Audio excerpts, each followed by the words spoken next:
All right, it is 10 o'clock, so I will go ahead and get us started.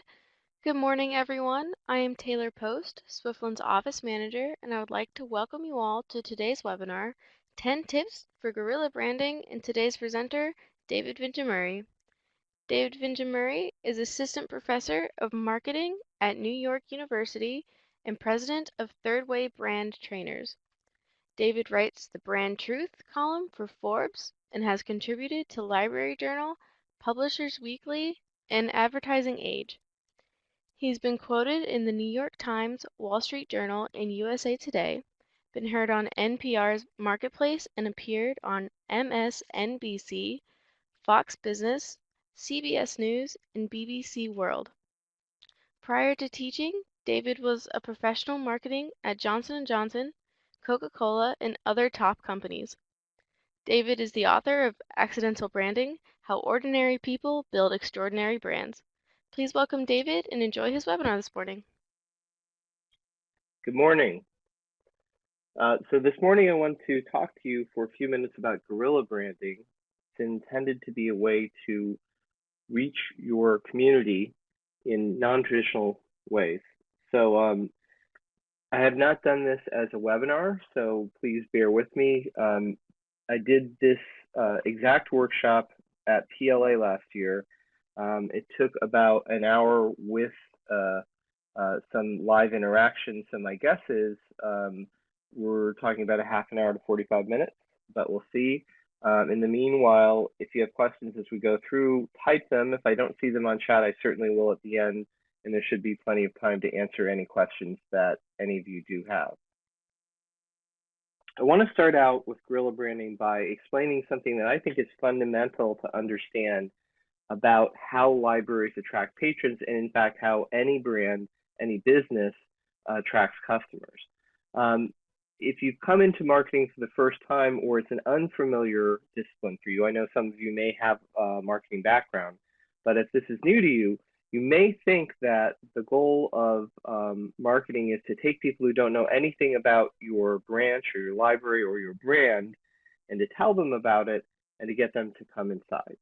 And it's actually, that is part of the job, but it's actually not really something that brands do very effectively at all, because when you're talking to somebody who doesn't know you, you have no credibility. So let me quickly explain what we call the brand adoption model here. And I'm going to actually do it in terms of a relationship, because it may be easier to translate that way. If you think about your own marriage or relationship, or the last relationship you have, it's possible that you did not randomly meet the person, that somebody introduced you. That introduction would be what we would call discovery in brand marketing. So discovery is, I didn't know that something existed in the world. A friend told me about it, and now I'm sort of open to hearing more about it. I haven't taken an action yet, but I'm open to learning more about it. Now, discovery in brand adoption can mean that I know that something exists, and so now if there are commercial messages or promotions or anything like that, or even media coverage, I'm going to pay a little bit more attention. You can think of the first time you heard about snowboarding or Fortnite or some other cultural phenomenon. Remember the ice bucket challenge a couple of years ago. The chances were that you heard about it, and then the next day, suddenly everybody was talking about it. Now, it wasn't true, right? They were talking about it the day before you heard about it as well, but we have to tune out so many of the commercial messages that are in the air around us, whether they're on banners on the internet, whether they're in PR in the media, in traditional advertising, whether even people that are around us are talking about them. So this is the equivalent of somebody saying, hey, that guy's pretty cool, you should meet him at some point. Now, trial is when we actually have that meeting. It's the first date. So trial for a library is when a new community resident comes into the library for the first time, when they engage at the circulation desk, or go to a program. And we're going to talk about different ways of engaging with trial. But what's important is that trial is not mean you have somebody who's now going to use the library regularly. In fact, the first thing that happens after trial is reconsideration. So if you can think back to your own relationship, you may remember the first date pretty well. And if you think carefully, you may also remember getting on a mobile phone, depending on what year this was, and having a conversation with the third person. Some of the people I know after a first date, their talk with their friend about the date may be longer than the date was itself. And that is because we have cognitive dissonance when it comes to reality versus our expectations. So our lived reality is never exactly what we think it's going to be. Sometimes it's worse, sometimes it's better, sometimes it's just different. And reconsideration is where we try to put that into perspective and decide whether the experience we had is one that we want to have again. Now, in the case of a good first date or an interesting first date, you may have a retrial. In the case of the library, that means going back again and saying, yeah, that the children's room was a little bit different from what I thought it would be. I found something interesting. This one particular librarian was very nice to my child. So yeah, I'm going to go back again. I want to point out that at this point, it's still not a long-term relationship in that sense, right? This is just the second date. And in fact, uh, after retrial, you go right back into reconsideration until you get to the point where you decide, yeah, this is something that I want to do regularly. You know, I will make the library a part of my routine, whether it's story hour or job search or 3D printing lab or whatever it is um, that I find attractive and interesting about the library. I'm going to regularly do that. Okay, so now we get into a little sensitive territory from the dating standpoint, which is that the next stage is adoption. Adoption means, again, I'm going regularly or I'm dating somebody regularly, but just like in real life, where it's been known to happen that somebody might date more than one person at the same time, it's very true that with brands, there are consumers that use more than one brand to solve the same need. So a good example would be what you eat for breakfast. You might some days have an egg, and some days have oatmeal, and some days have cereal. And even within, if you eat cereal and milk, so you may have had 2 or 3 different kinds of cereal in the last month. So that kind of sort of switching between options is, it's called an evoked set in marketing. An evoked set is all the different brands that can meet the same need for me. And it's really not a great place to be for brands or for libraries, because if a patron says, well, yeah, I can do this at the library, but I can also do the same thing at the bookstore or the community center or on Amazon or by asking a friend, then you have to fight for attention. And that becomes a real issue because a lot of businesses and a lot of nonprofits have most of their patrons or most of the people who engage with them in this category of adopters, which means they're not loyal, but they are interested. And they can be very difficult to get. So in traditional consumer marketing, this is very difficult for us because then we have to advertise the product, we have to promote it, we have to put it on display at the end of the aisle for people to remember that they want it. And when our competitors do the same thing, our profitability goes down. So if you think of it in terms of the library, if you're really fighting for attention for your programs, and your consumer, your patron is not loyal to you, and they don't say, this is, if they're doing something, that's where I want to go first, then it has to be that much more interesting, that much more perfectly put on. It puts a lot of pressure on you. What you really want is the top step, which is recommendation. That's loyalty. Recommendation means, in relationship terms, this one above all others. I'm not going to see anybody else. I'm going to take this one. If there's a drink that you particularly like, alcoholic, non-alcoholic, you may say, that's it. If I'm not going to have that, it's going to be water. And that's the kind of loyalty that you want for a couple of reasons. First of all, those are the customers that are paying attention the most to what you're doing. So anytime you're trying to roll out a new initiative, start something new within your branch, they are going to be the ones that support it. They're also going to be the ones that give you the most important feedback about it.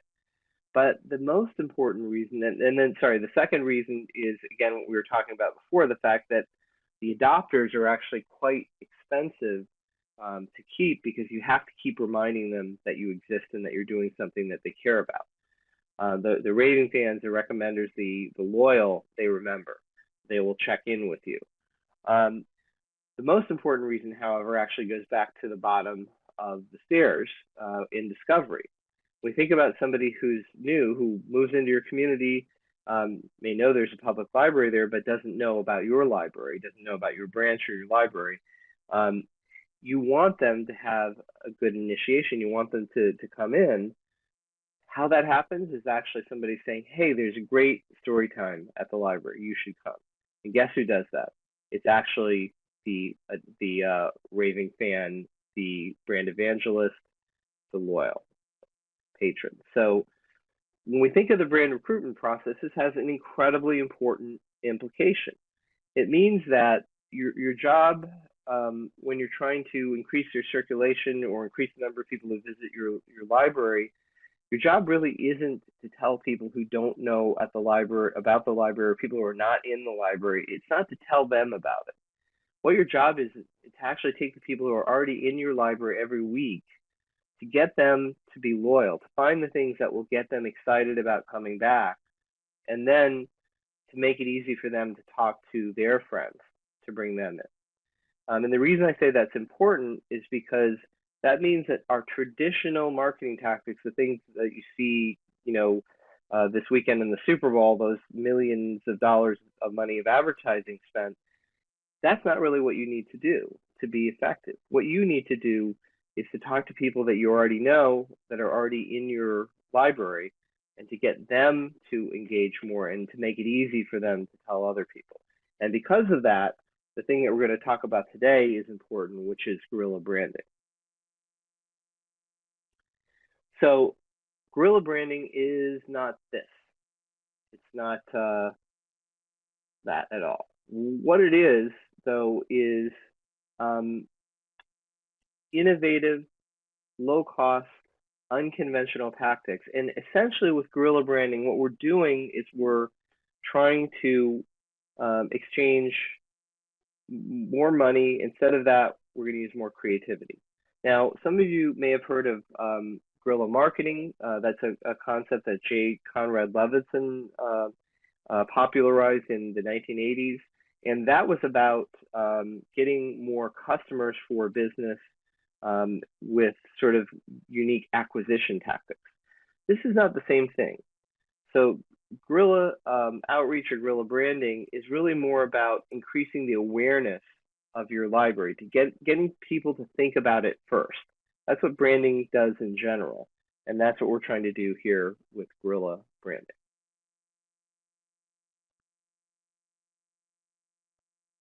Okay, so we're going to look this morning at 3 phases for guerrilla branding inside the library. We're going to start from the inside because, you always clean the house before you have guests. And we'll talk about things you can do in the community and things that you can do online. So inside the library, here's the things to think about. First of all, you have to make sure your library is ready for visibility. That's incredibly important. Again, it's like cleaning the house, but more importantly, it's about making sure that the library is going to be as effective as possible at creating this loyalty. To do that, you're going to optimize your space. You will choose your priorities, and you're going to want to align and activate your supporters. So find the people who are already loyal within your patrons and find a way to activate them to make it easier for them to recommend you to their friends. Okay, so the first tip here is define the why for every space. I would urge you to sit down with a floor plan or, if nothing else, an architectural rendering. I would personally probably just take a piece of white paper and sketch it out if you don't have a floor plan, and start to look at what problem people are solving in each part of your library. What you're very likely going to find is that you have some dead zones.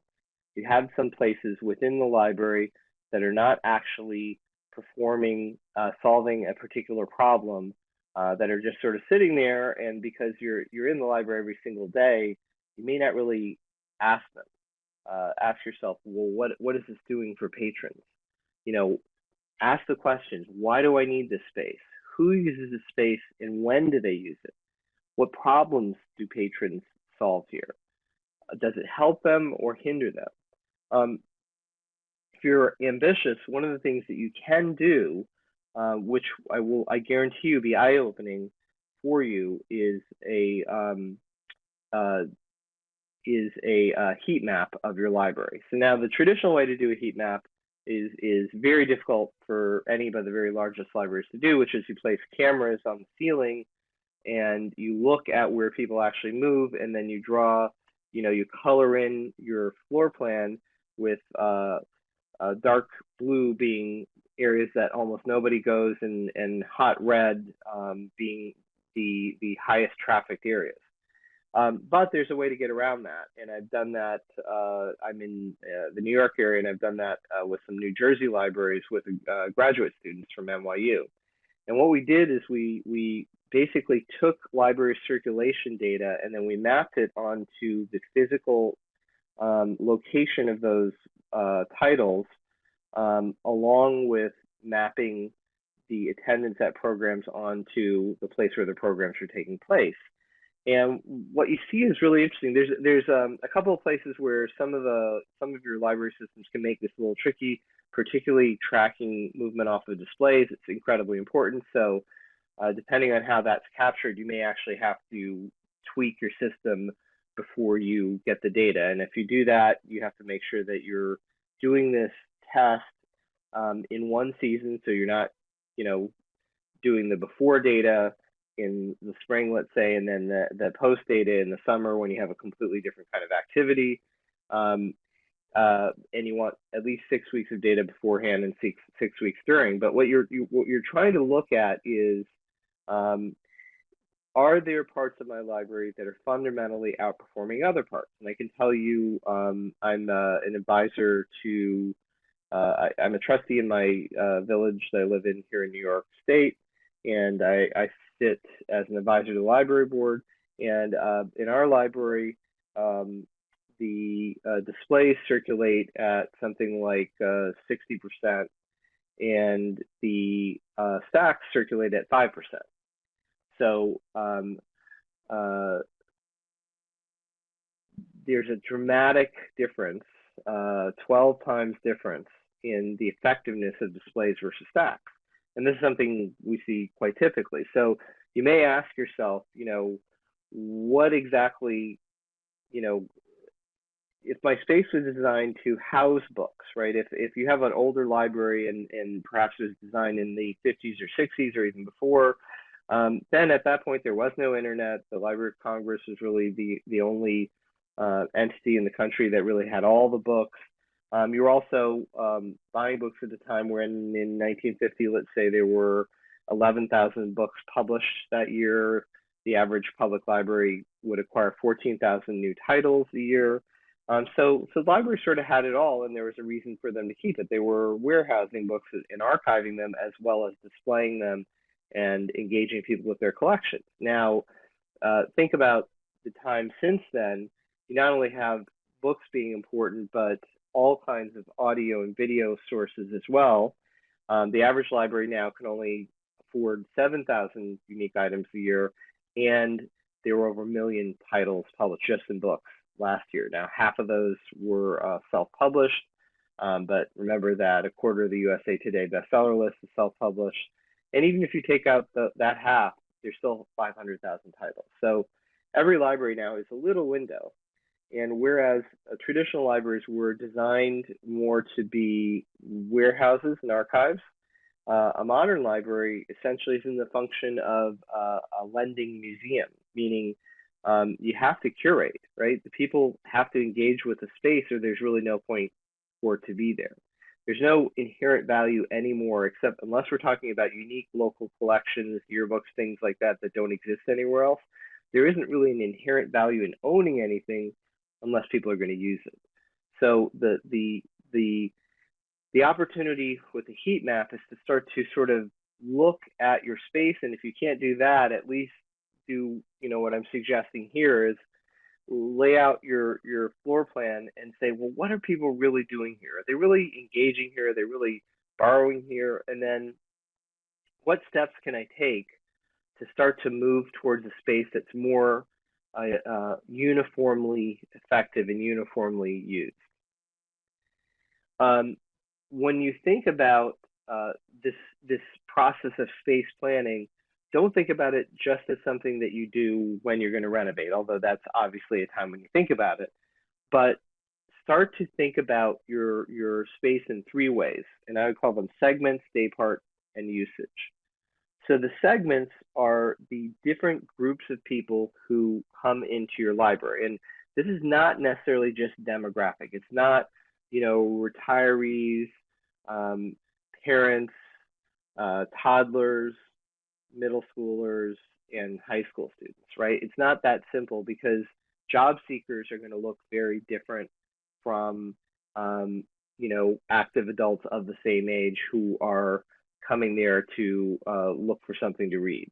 They're going to use the job seekers are more likely to use the computers or use other resources, and they're going to look different from if you have an ESL community or other types of usage. So think of the key groups of people that are in your library, and who they are, and those are going to be your segments. The next question is your day parts. Does your library see dramatically different usage at different times of the day?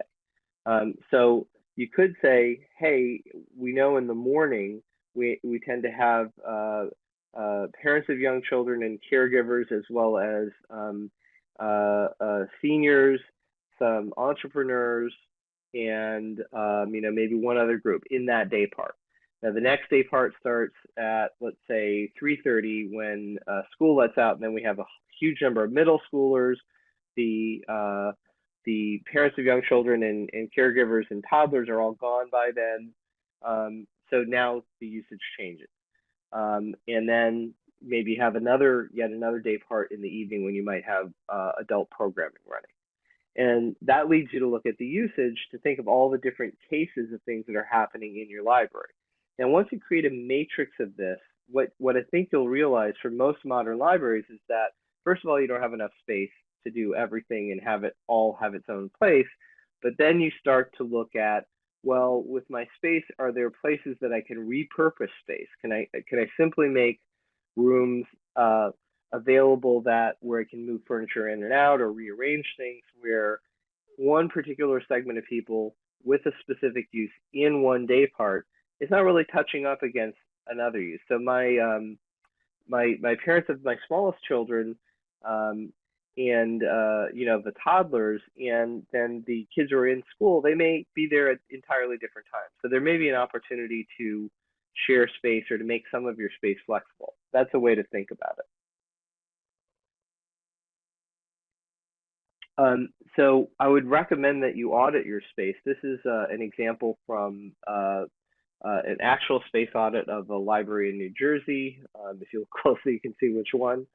And there are things that we know from there's 100 years of research and understanding in how people engage with space from the retail industry. So if you take that same knowledge and bring it into your own library, you can tell that in this photo in the upper right-hand corner, those two displays are too close together. So we need at least 4 feet between displays. People do not like to bump up against other people when they're browsing. So if there's less than 4 feet, people will tend to walk around the display. The other problem that you can see there is that this is near the entrance to this particular library, and as you can see there, virtually every title, first they put the DVDs up front, which is a little bit like putting the milk in the front of a supermarket. You want to put the things people are going to go look for a little further back where they can get them, and then find ways to deal with handicapped, disabled, etc. Some of the libraries I've worked with have a concierge desk instead of a circulation desk near the front of the library. And if they see somebody who is walking slowly or has a walker or cane, et cetera, they'll say, hey, we've moved some things. Is there anything I can get for you? And that kind of personal attention tends to lower the complaints about moving things. But the other problem here is that there's many of these titles are spine in, and what you really want to avoid, um, you want to avoid spine in general, but for sure on anything that can be a good display, you want to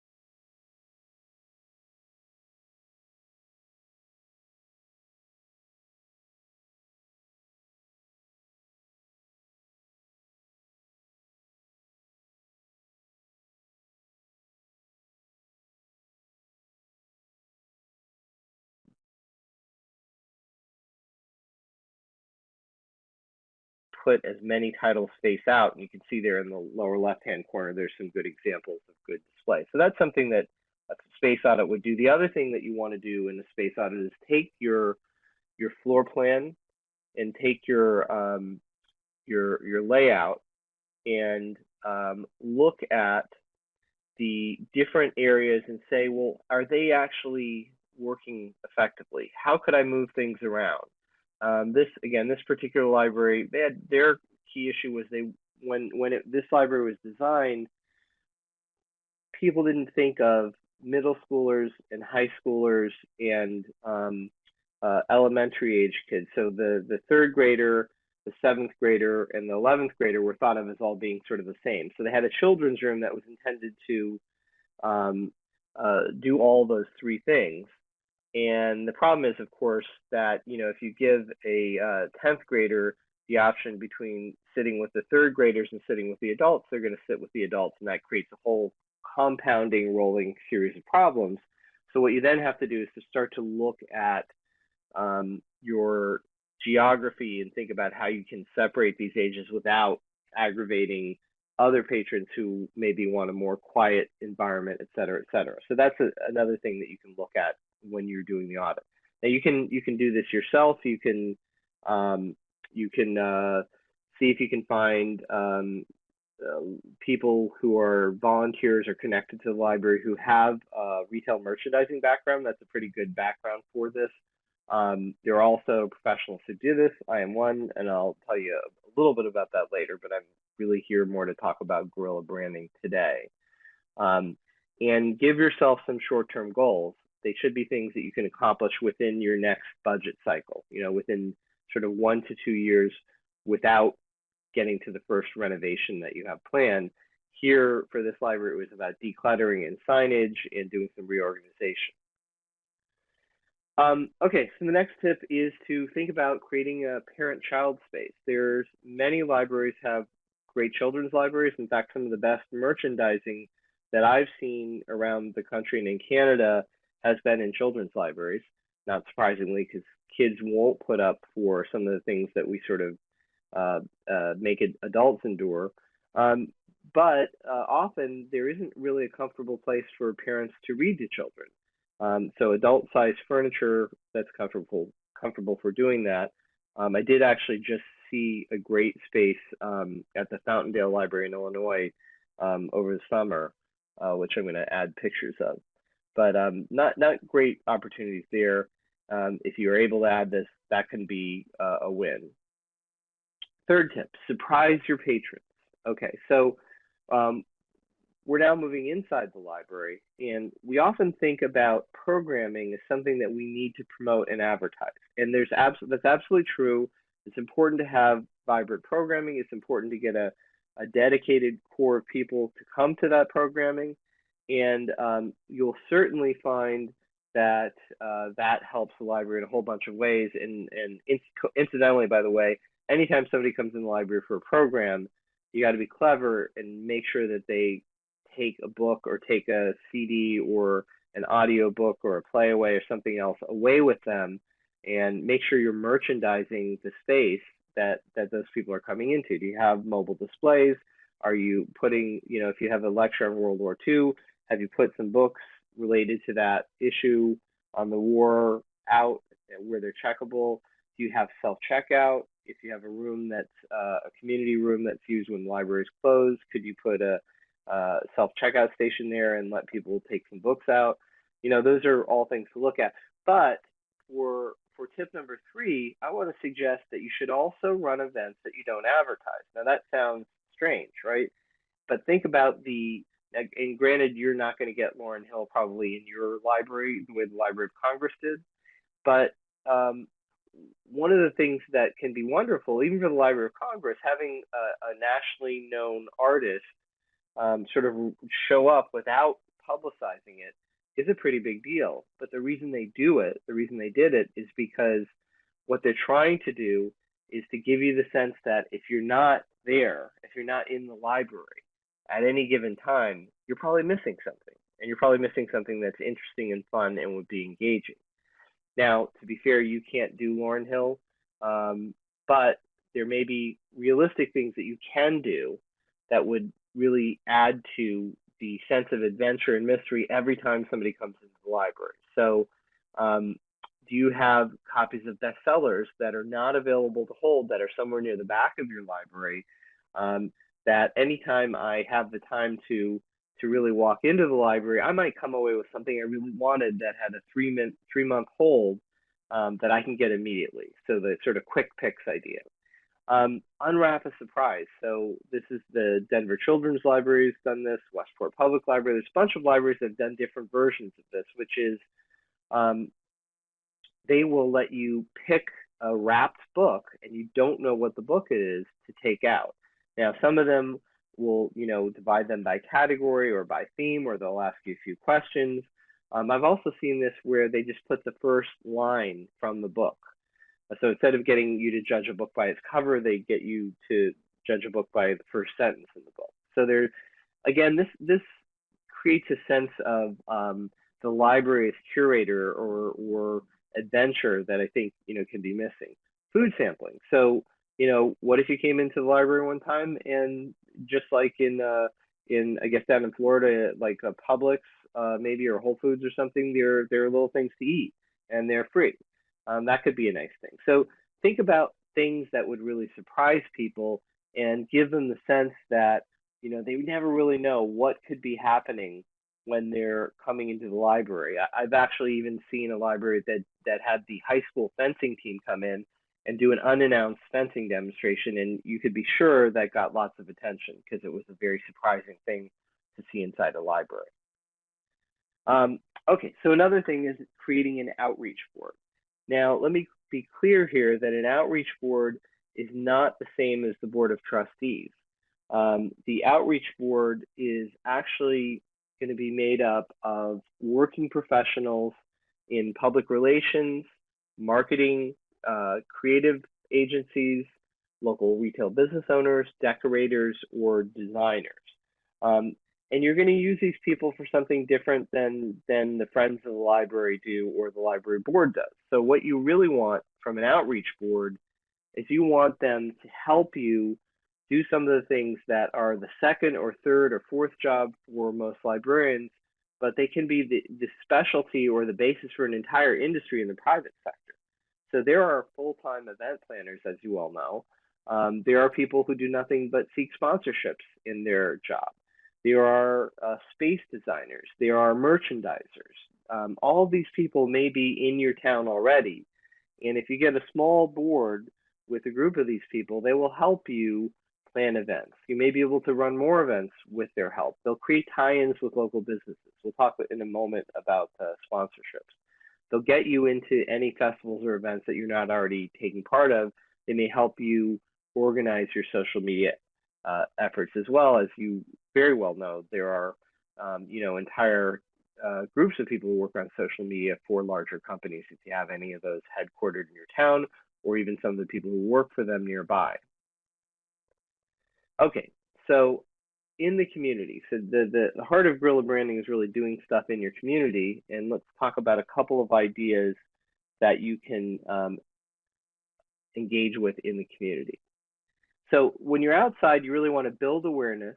You want to extend remember that your library is first and foremost, in according to Pew Research, in the mind of the public. You're the expert in reading and books, but also in knowledge and the the the process of finding information. Um, you can show your personality, because one of the things that's important is that nobody should just say the library. They should say your library's name, because it should feel different from any other library. And you want to be the thing that your community needs, and you want to have the personality that your community sort of demands and will be enriched by. And then use that to draw people in. One of the things you may want to do is, this looks sort of like a combination between a Venn diagram and a word cloud, but pick 4 or 5 things that represent your personality, adjectives, and really map them out and go through with your senior staff and even your trustees. What's the personality of our library supposed to be? Because then that will help you with your event schedule, with furniture purchases, with decorations, all those kinds of things. You'll know that the library has to have a voice, and the voice has to feel like the same voice. And if you have a library that's very sort of whimsical and mischievous, or if you have a library on the other hand that's very authoritative and calm, that you want to stay with that personality when you do events in the community. In particular, when you move outside the library, it's especially important that you keep the same tonality that that you feel inside the building. Now, one of the things for tip number 5 here that you can do instead of weeding is actually run a free library. Now, there is littlefreelibrary.org will help you set this up, but from my perspective, doing this on your own with your own signage, and your own branding can extend the reach of your library. Now, the first thing you may think is, where do I get the books? I'm sure if you think for another 2 or 3 seconds, you'll realize that every day you're weeding out perfectly good books that would be great seedlings for a free library. The second thing you may think is, wow, if people are just going to a local little mailbox or something like that and taking books and donating their own, then they're not coming to the library. And what I suggest to you is that anytime people are reading and they are connecting that reading to your library's name, that's going to be good for the library. Just the same way that the VCR did not kill Hollywood and did not kill movie attendance. It actually encouraged it, as did the DVD and the Blu-ray and Netflix and all those things. That people still go to the movies because you want to be in a curated environment. You want to be in a place where somebody can tell you what to look at next. The thing that you need to do if you want to do this is, first of all, you have to choose the form. There's lots of different ways to do these. Next, you have to seed them, but then you have to maintain them. So make sure you send somebody by every couple weeks or every month to check for damage, to be able to restock a little bit if it's gotten low, to make sure your signage is still in good shape. That's important. And when you think about this, think about whether you have underserved communities. If you have communities where within the area that you serve, if there's pockets where reading is not as popular, or where it's a little bit further drive or less convenient to get to the library or one of your branches, that's a good place to do a free library. Another thing you might want to do is try a pop-up. So that looks a little bit more like free library, but than a pop-up. But a pop-up allows you to extend your footprint in good weather. And of course, being in Florida, you get lots more good weather than we get here in New York. Although I can say thank you very much for letting me do this today, because as a result of the webinar, it's almost 60 degrees here today, which is fantastic. But if you can do something during good weather that brings you into a different space, that demonstrates your library's personality, again, you're not necessarily convincing people who don't use the library regularly to go there, but you are reminding people who like the library that they like it, and maybe getting some of the people who like it to smile and say, well, I love that. I need to recommend this to my friends. That's the purpose there. Here's another example. Another thing that you can do is make sure that you're taking things that you do already and bringing them into the community. So If you do crafts programs, well, why not do that at a community center? Have them host you, or do that at a school on the weekend, or do that in other spaces, not just inside the library. Think about the programs that you run that are already very popular. They could also be, if you're doing, if you have a 3D makerspace or something like that, well, move it into a community center, move it into a local fair or some kind of a town event, a farmer's market, etc. Okay, a poster campaign. Now, I want to caveat this by saying I'm not suggesting that you pay for advertising, but rather if you have either small ad agencies or even the people who work for them in your community, see if they're willing to do a pro bono, a free campaign for you. Now, I came from this industry, and I'll tell you, there's a powerful reason that you might hear yes more than you expect when you ask for something free. And the reason is because people who are going to freelance, small agencies, and even established agencies like to do this kind of work. And the reason they want to do it is because, first of all, they want to, the larger companies that they work for that are actually making them money usually give them the least amount of creative freedom and leeway. So they don't get to do interesting work that can add to their portfolio a lot in their day job. The second reason is that they want to show that they're part of a community and that they're responsible to the community. So this can be a really good way for them to do that. And it really is, if you're willing to give them some creative leeway, having understood, by the way, your brand, remember the brand personality we looked at before, you can get something fun. The other thing I want to point out about this is that it really, if you think now of physically printing posters, it gives you an opportunity to connect with local businesses, because where are those posters going to go? The place they should go is in the windows of local businesses in your downtown area and the strip malls, et cetera, et cetera. And that gives you a chance to walk into each one of those businesses and talk about the library and see if there are ways that you could partner. Here's a couple other examples. He's really into needlepoint.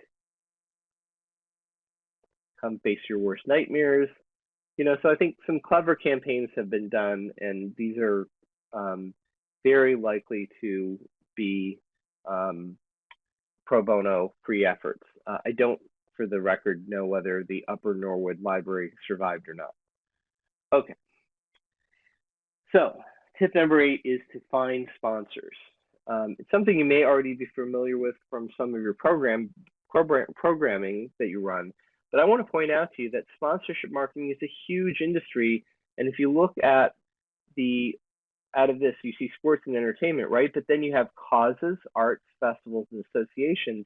3 of those 4 are almost always nonprofit. So it's not as if the sponsorship industry is limited to sort of traditional for-profit businesses. In fact, all kinds of organizations use sponsorship to help them survive if they're nonprofit or any kind of public interest. So if you want sponsors, you have to know something about the programs that you're running. You have to know who exactly is coming and how many. That's going to be incredibly important to any potential sponsor. You have to think about what exactly can be sponsored. Look at who you know, and here I advise you strongly to use LinkedIn. Make sure you're connected on LinkedIn, and then look at who the people you know. Measure your success. So make sure you're recording program attendance. If you've got sponsors, know what it did for them and ask them. And if there are happy sponsors for programs that you already have, get endorsements. Some of the things you can offer, very obviously, is on-site signage or a logo on the library website, both on the event page, and you might have a library sponsors page, mentions your event promotion, mentions in your PR efforts. That can actually be important too. So if you are going to local radio stations or local bloggers or anything like that, telling them, hey, we wouldn't be able to do this lecture series without such and such, or we wouldn't be able to do this outdoor program without so and so. Free tickets to the event could be helpful. If you are in one of the communities that might have a corporation there or a small business where people work very hard, You may have a program that's quite popular already, that already, gets lots of attendees. But if you were just able to save, a row of seats for them, for their people who are working till the last minute, that could be a benefit too. So you may not think of it in that way, but that could actually be very useful. And of course, the samples booth or table could be great. Okay, so as we get towards the end of the hour, this took a little longer than I thought. Let's talk about online briefly, and then I'll answer any questions. Oh wait, Sarah, what did you miss? Just type it in, and I'll come back to it. Let's see. So do less better with social media. If I have one piece of advice for social media, it would be to tell you that libraries try to be on too many more platforms, and instead of doing great with just Facebook or just Instagram or Twitter, they try to do all of them, and also importantly, they try to do exactly the same thing on all these different platforms, which is not ideal either.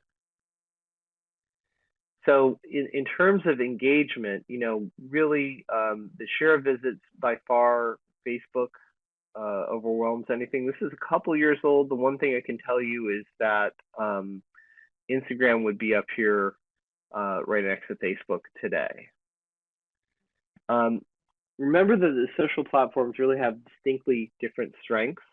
If you're trying to reach local businesses or entrepreneurs or something like that, that community, so say like a maker lab or something like that, then LinkedIn could be a great audience. Even though Facebook gets more people overall, LinkedIn hosting a LinkedIn group could be a low-cost way to engage with these people.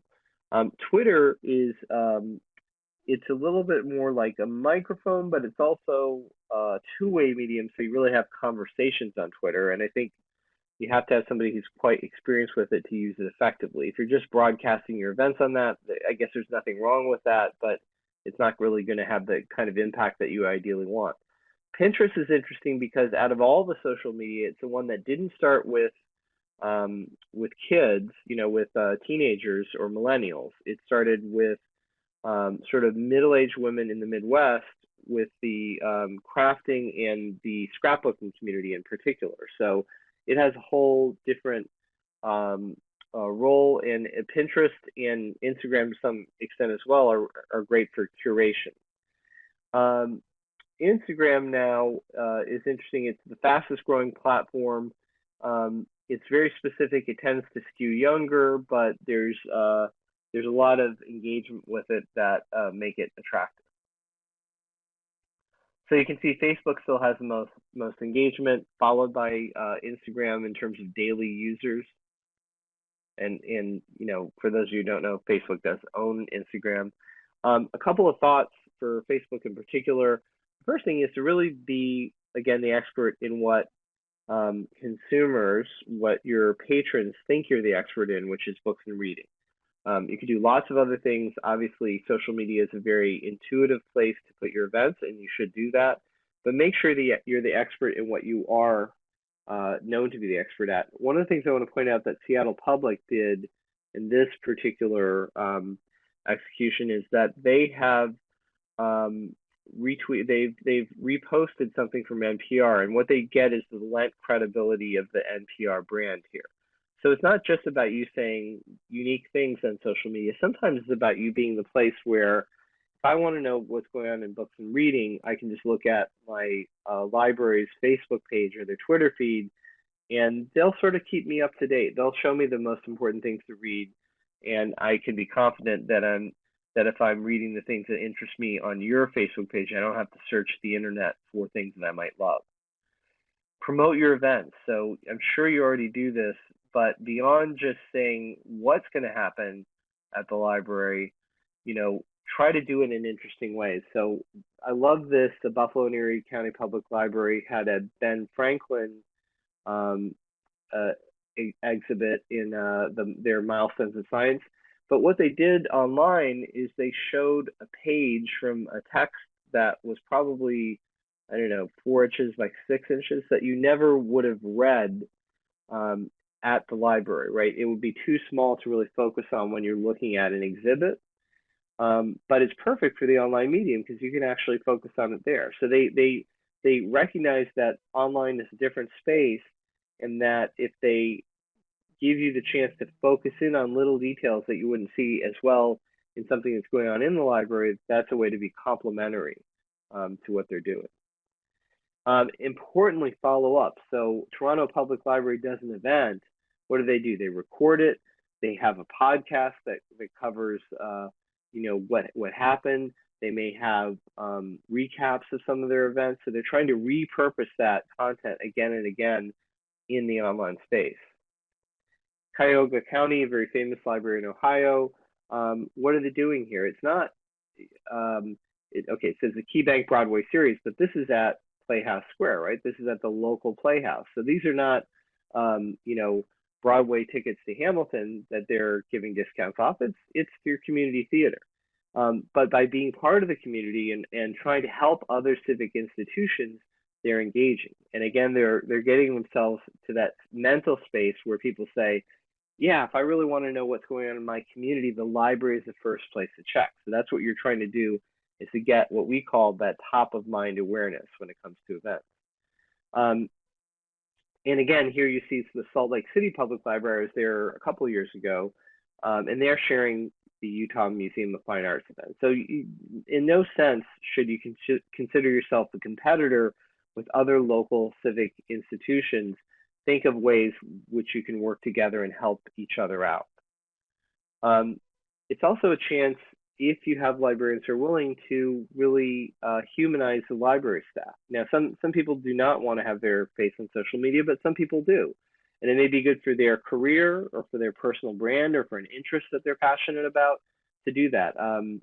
Multnomah County did a Ask the Librarian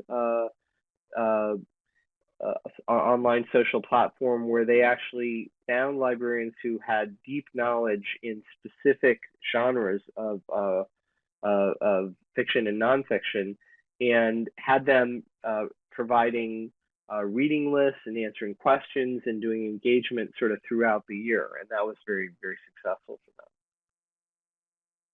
them. A couple things to know, and this is the last tip, is that social media used to be viral, meaning it used to be that if you posted something interesting and you got people who loved you to notice it and share it, that was sort of, most of what you needed to do. Now, they sort of woke up and they realized that they were running on venture capital money and they weren't making money.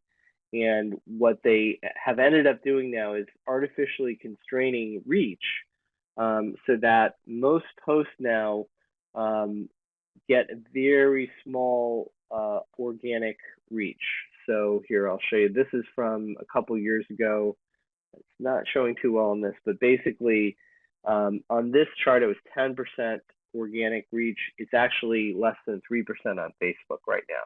What that means is if you have 200 people who like your page, you sort of assume that when you post that you're going to get 200 people will see that in their news feed, but in fact, only 6 people will. So you have to spend some amount of money, and you can see here, it'll tell you the exact reach when you're doing this to get people to engage with your posts. You don't have to have a huge budget. The numbers really are quite small, but you should have a budget for doing this if you're going to commit to that social media. The other thing I can tell you, a trick to use on Facebook is that if you have a list of library patrons that you use for email who are opting in to receive emails, if you upload that list to Facebook, you can create a targeted audience. You're not adding an ad or anything else to what they're seeing. You're going to do one of two things with that. Either you're going to take posts that you're creating already, and for some of those people who wouldn't organically see it, it'll become a sponsored post, but they've already liked you, so they expect to see stuff from you, so that's not intrusive. Or if in a traditional ad, you're going to replace, an ad for sporting goods or underwear or something with the library's ad. And in both cases, again, it's stuff that already be running, and you're only talking to people who actually like you and have opted in to receive emails, and this is much less intrusive than email. So think about having a budget to do this. That is the 10 tips. I want to make you one offer before I turn over the give you a couple minutes to answer any questions that you might have, which is that if you go to spaceauditsplural.com, one of the things I've done around the country for about 20 libraries in the last year or so, and I've been doing it for a couple of years, is space audits. I come into your space, and whether you're renovating or not, I will tell you things that you can do within your budget to improve your circulation and to make your library easier to use. I take pictures of your space. I give you a 50 to 70 page written report with pictures both of your space and of best practices from other libraries around the country. And we'll have a consultation with you about the steps you need to take to do that. So I'm happy to offer you a $500 off of that. If you arrange for it by March 1st, the audit can take place later, but if you basically sign the contract by March 1st. So that's the only commercial While message people I'll type more make. questions, I will One go more ahead thing and for quickly you just is close this if up. you have ideas, things that you've Thank you, David, seen for an run in the informative community, webinar. As always, we please encourage you to tweet keep an them, eye on the Swiftland hashtag CE best calendar, library the Swiftland ideas, Facebook page, or and your message my from the listener. hashtag is Thank at you, everyone, for attending, @djamori, and have and a I great will rest of your certainly day. retweet for you and also The room will still may be ask open you